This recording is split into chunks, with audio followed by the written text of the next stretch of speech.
ഒരിക്കൽ ഒരു യുവാവ് ദൂരെ മലമുകളിൽ താമസിക്കുന്ന ഒരു യോഗിയെ കാണാനായിട്ട് പുറപ്പെട്ടു. തൻ്റെ ജ്ഞാനം കൊണ്ടും യോഗസിദ്ധികൾ കൊണ്ടും വളരെയധികം പ്രശസ്തനായിരുന്നു ഈ യോഗി. വളരെ ദൂരം യാത്ര ചെയ്ത ശേഷം യുവാവ് യോഗിയുടെ അടുത്തെത്തി. നമ്മുടെ യുവാവ് തൻ്റെ ജീവിതത്തിൻ്റെ കാര്യത്തിൽ വളരെയധികം നിരാശനായിരുന്നു. അവൻ എത്ര തന്നെ പരിശ്രമിച്ചിട്ടും ഒരിക്കലും അവന് തൻ്റെ ലക്ഷ്യങ്ങളൊന്നും നേടിയെടുക്കാനായിട്ട് സാധിച്ചിരുന്നില്ല.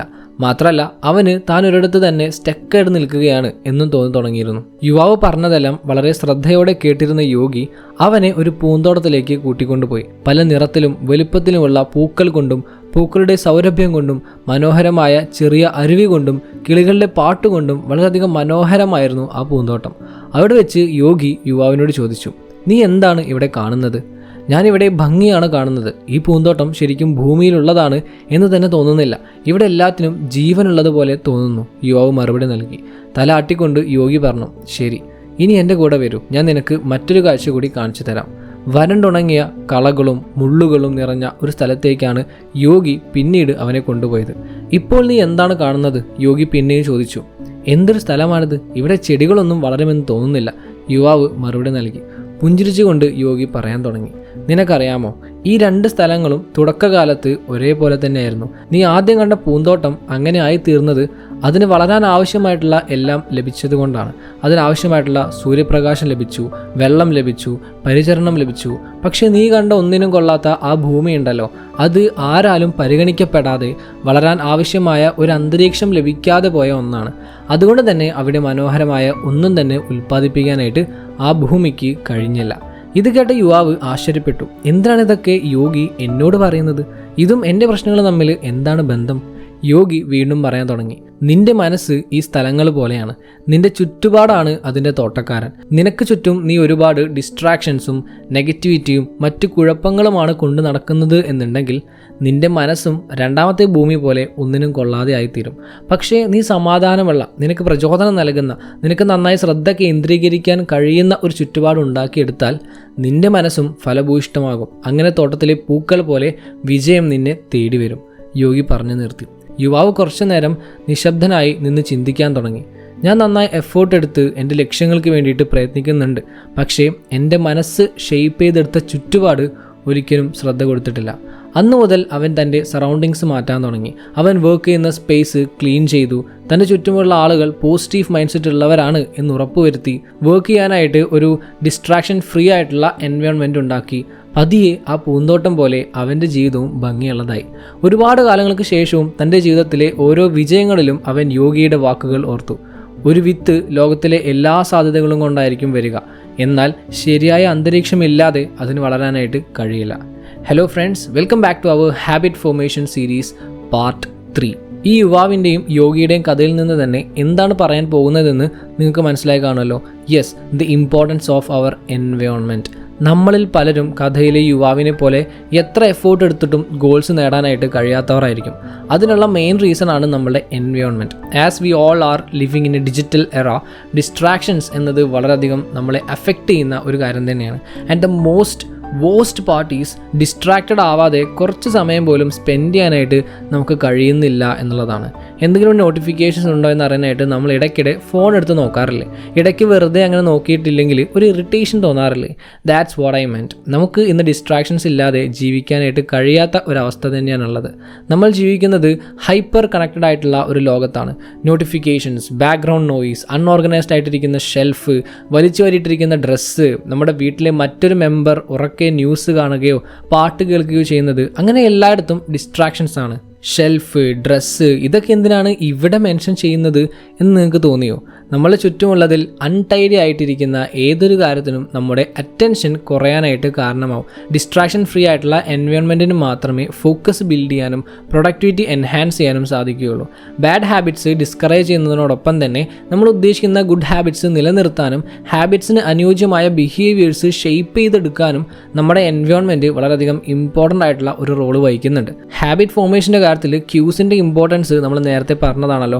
വിസിബിൾ റിമൈൻഡേഴ്സ് പോലെയുള്ള എൻവയോൺമെൻറ്റൽ ക്യൂസ് നമ്മുടെ ഹാബിറ്റ്സിനെ ട്രിഗർ ചെയ്യും. ഫോർ എക്സാമ്പിൾ, നമ്മുടെ തൊട്ടടുത്ത് തന്നെ വാട്ടർ ബോട്ടിൽ വെക്കുന്നത് ഹൈഡ്രേഷൻ എന്ന ഹാബിറ്റിനെ എൻകറേജ് ചെയ്യും. ഒരു വെൽ സ്ട്രക്ചേർഡ് ആയിട്ടുള്ള സ്പേസ് നമ്മുടെ എഫേർട്ട് കുറയ്ക്കും. ലൈക്ക് നമ്മുടെ വർക്കൗട്ട് ഗിയർ പെട്ടെന്ന് ആക്സസിബിൾ ആയ സ്ഥലത്താണെങ്കിൽ അത് എക്സസൈസ് ചെയ്യുക എന്ന ഹാബിറ്റ് ഈസിയാക്കും. സോഷ്യൽ ഇൻഫ്ലുവൻസിന് വളരെയധികം പ്രാധാന്യമുണ്ട്. നമ്മുടെ ചുറ്റുമുള്ള ആളുകളുടെ ഗുഡ് ഹാബിറ്റ്സ് നമ്മളെയും ഇൻഫ്ലുവൻസ് ചെയ്യാറുണ്ട്. നിങ്ങൾ തന്നെ ശ്രദ്ധിച്ചിട്ടുണ്ടാവും. നമ്മുടെ എൻവയോൺമെൻറ്റ് നമ്മുടെ ടാസ്കുമായിട്ട് അസോസിയേറ്റ് ചെയ്യുന്നത് like studying at a desk നമ്മുടെ ഫോക്കസ് റീഇൻഫോഴ്സ് ചെയ്യും. ഹാബിറ്റ് ഫോർമേഷൻ സപ്പോർട്ട് ചെയ്യാൻ വേണ്ടിയിട്ട് ഗുഡ് ഹാബിറ്റ്സ് എപ്പോഴും ക്ലിയർ ആക്കി കൺവീനിയൻ്റ് ആക്കിയിട്ട് വെക്കാം. അതേപോലെ സ്പെസിഫിക് ടാസ്കിന് വേണ്ടിയിട്ട് പ്രത്യേകം സ്പേസസ് സെറ്റ് ചെയ്യുക. ജെയിംസ് ക്ലിയർ തൻ്റെ പുസ്തകമായ അറ്റോമിക് ഹാബിറ്റ്സിൽ പറയുന്നുണ്ട്, you do not rise to the level of your goals, you fall to the level of your systems. നമ്മൾ നമ്മുടെ ഗോൾസിൻ്റെ ലെവലിലേക്ക് ഉയരുകയല്ല, മറിച്ച് നമ്മുടെ സിസ്റ്റത്തിൻ്റെ ലെവലിലേക്ക് ആവുകയാണ് ചെയ്യുന്നത്. And this shows the power of A well designed environment in achieving success. എന്തുകൊണ്ടാണ് ഒരു ഡിസ്ട്രാക്ഷൻ ഫ്രീ എൻവയോൺമെൻറ്റ് ആവശ്യമായിട്ട് വരുന്നതെന്ന് നിങ്ങൾക്ക് അറിയാമോ? ഡിസ്ട്രാക്ഷൻസ് നമ്മുടെ തോട്ട് ഫ്ലോ ബ്രേക്ക് ചെയ്യുകയും പ്രൊഡക്ടിവിറ്റി കുറയ്ക്കുകയും മെൻ്റൽ ഫാറ്റീഗ് കൂട്ടുകയും ചെയ്യുന്നുണ്ട്. ഒരു തവണ ഫോക്കസ് ഇൻട്രപ്റ്റ് ആയി കഴിഞ്ഞാൽ ഏകദേശം 23 മിനിറ്റ് എടുത്തിട്ടാണ് പിന്നീട് നമുക്ക് ഫോക്കസ് റീഗെയിൻ ചെയ്യാനായിട്ട് കഴിയുക എന്നാണ് സ്റ്റഡീസ് പറയുന്നത്. ഒരു ക്ലിയർ എൻവയോൺമെൻറ്റ് ഡീപ് വർക്കിന് സഹായിക്കുകയും ഇടയ്ക്കിടെ മെൻ്റൽ ഷിഫ്റ്റ്സ് വരാതെ മുഴുവനായും നമ്മുടെ ടാസ്കിൽ തന്നെ കോൺസെൻട്രേറ്റ് ചെയ്യാനും സഹായിക്കുകയും ചെയ്യുന്നു. നമ്മുടെ പ്രൊഡക്ടിവിറ്റി ഇൻക്രീസ് ചെയ്യാനും മെൻ്റൽ ഹെൽത്ത് ഇംപ്രൂവ് ആകാനും ക്രിയേറ്റിവിറ്റി എൻഹാൻസ് ചെയ്യാനും ആൻഡ് നല്ല ഒരു വർക്ക് ലൈഫ് ബാലൻസ് ഉണ്ടാക്കാനും ഡിസ്ട്രാക്ഷൻ ഫ്രീ എൻവയോൺമെൻറ്റ് നമ്മളെ സഹായിക്കും. എങ്ങനെയാണ് ഒരു ഡിസ്ട്രാക്ഷൻ ഫ്രീ എൻവയോൺമെൻറ്റ് സെറ്റ് ചെയ്യാനായിട്ട് കഴിയുക? ചില ബേസിക് സ്റ്റെപ്സ് ഞാൻ പറഞ്ഞുതരാം. Number 1, declutter your space. നല്ല വൃത്തിയുള്ള വർക്ക് സ്പേസ് വിഷ്വൽ നോയ്സ് കുറയ്ക്കുകയും അതുവഴി മെൻ്റൽ ക്ലാരിറ്റി കൂട്ടുകയും ചെയ്യുന്നു. ഓഡിറ്ററി നോയ്സ് പോലെ തന്നെ അല്ലെങ്കിൽ അതിനേക്കാൾ ഡിസ്ട്രാക്റ്റീവാണ് വിഷ്വൽ നോയ്സ്. നമ്മുടെ ഡെസ്കിൽ ഒരുപാട് സാധനങ്ങൾ വെക്കുന്നത് ചിലപ്പോൾ നമുക്ക് ക്യൂട്ടായിട്ടൊക്കെ തോന്നാം, ബട്ട് എല്ലായ്പ്പോഴും അത് ഗുണം ചെയ്യണം എന്നില്ല. So only keep essentials on your desk. Number 2, turn of notifications. Phone silent ആക്കുക അല്ലെങ്കിൽ ഡു നോട്ട് ഡിസ്റ്റർബ് മോഡിൽ ഇനേബിൾ ചെയ്യുക. ആവശ്യമില്ലാത്ത എല്ലാ ആപ്പ് അലേർട്ട്സും ഡിസേബിൾ ചെയ്യുക. ഇങ്ങനെയൊക്കെ ചെയ്യുമ്പോൾ ഇടയ്ക്കിടയ്ക്ക് ഫോൺ നോക്കാനുള്ള ടെൻഡൻസി വരികയാണെങ്കിൽ ആദ്യമേ തന്നെ ഫോൺ ചെക്ക് ചെയ്യാനായിട്ട് ഒരു ടൈം സെറ്റ് ചെയ്ത് വെക്കുക and strictly stick on to it. Number 3, create a dedicated work zone. നിങ്ങൾക്ക് വർക്ക് ചെയ്യാനോ പഠിക്കാനോ ആയിട്ട് ഒരു സ്പെസിഫിക് ആയിട്ടുള്ള ഏരിയ സെറ്റ് ചെയ്ത് വെക്കുക. ആ സ്പേസ് കംപ്ലീറ്റ്ലി നമ്മുടെ ടാസ്കിനായിട്ട് ഡെഡിക്കേറ്റഡ് ആയിട്ടിരിക്കണം ആൻഡ് ഡെയിലി അവിടെ തന്നെ ഇരുന്ന് വർക്ക് ചെയ്യുകയും വേണം. ഇങ്ങനെ ട്രെയിൻ ചെയ്ത് കഴിഞ്ഞാൽ അവിടെ ആകുമ്പോൾ ഓട്ടോമാറ്റിക്കലി നിങ്ങൾ ഫോക്കസ്ഡ് ആവും. Number 4, minimise digital distractions. ഇന്ന് ഓൾമോസ്റ്റ് എല്ലാവരും ഏതെങ്കിലും ഡിവൈസ് യൂസ് ചെയ്തിട്ടാവും പഠനവും വർക്കിങ്ങും ഒക്കെ ചെയ്യുന്നത്. അതുകൊണ്ട് തന്നെ പല വെബ്സൈറ്റ്സിൽ നിന്നുള്ള നോട്ടിഫിക്കേഷൻസ് ഒക്കെ വരാനും ചാൻസ് കൂടുതലാണ്, അതുപോലെ ഡിസ്ട്രാക്റ്റഡ് ആകാനും. അതിനായിട്ട് വെബ്സൈറ്റ് ബ്ലോക്കേഴ്സ് പോലെയുള്ള ടൂൾസൊക്കെ യൂസ് ചെയ്യുക. സോ വർക്ക് ചെയ്യുന്ന സമയത്ത് ഡിസ്ട്രാക്റ്റിംഗ് വെബ്സൈറ്റ്സിലേക്കുള്ള നിങ്ങളുടെ ആക്സസ് ഇതുമൂലം കുറയ്ക്കാൻ കഴിയും. Number 5, manage noise levels. നമ്മുടെ കയ്യിലുള്ള കാര്യങ്ങൾ മാത്രമേ നമുക്ക് കൺട്രോൾ ചെയ്യാനായിട്ട് കഴിയുള്ളൂ. നിങ്ങൾ വർക്ക് ചെയ്യാനോ പഠിക്കാനോ ഇരിക്കുമ്പോൾ ആരെങ്കിലും നല്ല ശബ്ദത്തിൽ TV യൂസ് ചെയ്യുന്നുണ്ട്, നിങ്ങൾക്കാണെങ്കിൽ അത് റെസ്ട്രിക്റ്റ് ചെയ്യാനും കഴിയില്ല. അപ്പോൾ എന്താകും അവസ്ഥ? ഇങ്ങനെയുള്ള സാഹചര്യങ്ങളിൽ നോയ്സ് ക്യാൻസലിംഗ് ഹെഡ്ഫോൺസ് യൂസ് ചെയ്യുകയോ അല്ലെങ്കിൽ ആംബിയൻറ്റ് സൗണ്ട്സ് പ്ലേ ചെയ്ത് ബാക്ക്ഗ്രൗണ്ട് നോയ്സിനെ ഡ്രൗൺ ഔട്ട് ചെയ്യുകയോ ചെയ്യാം. ഒരു ഡിസ്ട്രാക്ഷൻ ഫ്രീ എൻവയോൺമെൻറ്റ് എത്രത്തോളം ഇമ്പോർട്ടൻ്റ് ആണ്, അതെങ്ങനെ ക്രിയേറ്റ് ചെയ്യാം എന്നൊക്കെ മനസ്സിലായല്ലോ. ബട്ട് ഇതെങ്ങനെയാണ് നമ്മുടെ റൂട്ടീനിലേക്ക് ഇൻകോർപ്പറേറ്റ് ചെയ്യുക? നമ്മുടെ എൻവയോൺമെൻറ്റ് ഡിസ്ട്രാക്ഷൻ ഫ്രീ ആണെങ്കിലും നമ്മുടെ ഹാബിറ്റ്സിന് അവിടെ വളരെയധികം പ്രാധാന്യമുണ്ട്. സോ ടൈം ബ്ലോക്കിംഗ് ചെയ്ത് നിങ്ങൾ ബിൽഡ് ചെയ്യാൻ ഉദ്ദേശിക്കുന്ന ഹാബിറ്റ് അല്ലെങ്കിൽ റൂട്ടീനിൽ ഉൾപ്പെടുത്തേണ്ട കാര്യം നിങ്ങൾ ക്രിയേറ്റ് ചെയ്ത ഡിസ്ട്രാക്ഷൻ ഫ്രീ എൻവയോൺമെൻറ്റിൽ ഇരുന്ന് ചെയ്യുക. ഓരോ ടാസ്കിനും പ്രത്യേകം സമയം നൽകി അതിൽ സ്റ്റിക്ക് ഓൺ ചെയ്യുക. പോമോഡോറോ ടെക്നിക്ക് യൂസ് ചെയ്യുക. ഏകദേശം ഒരു 25 മിനിറ്റ്സ് കംപ്ലീറ്റ്ലി ഫോക്കസ്ഡ് ആയിട്ട് വർക്ക് ചെയ്ത് 5 മിനിറ്റ്സ് ബ്രേക്ക് എടുക്കുക. ഇത് നമ്മളുടെ എനർജിയും ഫോക്കസും മെയിൻറ്റെയിൻ ചെയ്യാനായിട്ട് സഹായിക്കും.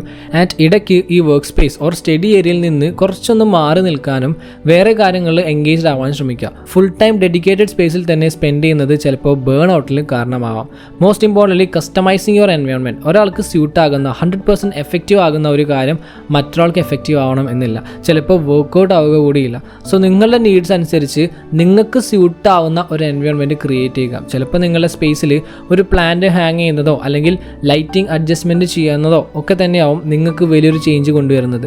ചിലപ്പോൾ ഒരു പവർഫുൾ മോട്ടിവേഷണൽ കോട്ട് ഫ്രെയിം ചെയ്ത് വെച്ച് കഴിഞ്ഞാൽ തന്നെ ഒരു ഡ്രാസ്റ്റിക് ചേഞ്ച് കാണാനായിട്ട് കഴിഞ്ഞെന്ന് വരാം. മറ്റുള്ളവരെ നോക്കാതെ നിങ്ങൾക്ക് പ്രയോറിറ്റി കൊടുക്കുക. സോ നിങ്ങൾക്ക് വേണ്ടിയിട്ട് ഒരു ഡിസ്ട്രാക്ഷൻ ഫ്രീ എൻവയോൺമെൻറ്റ് ക്രിയേറ്റ് ചെയ്യാനായിട്ട് നിങ്ങൾ എന്ത് സ്റ്റെപ്പാണ് എടുക്കാൻ പോകുന്നത്, എന്താണ് ആഡ് ചെയ്യാൻ പോകുന്നത്? Just comment below. അത് ചിലപ്പോൾ ഈ വീഡിയോ കാണുന്ന നമ്മളുടെ മറ്റ് ഫ്രണ്ട്സിന് ഹെൽപ്ഫുൾ ആവും.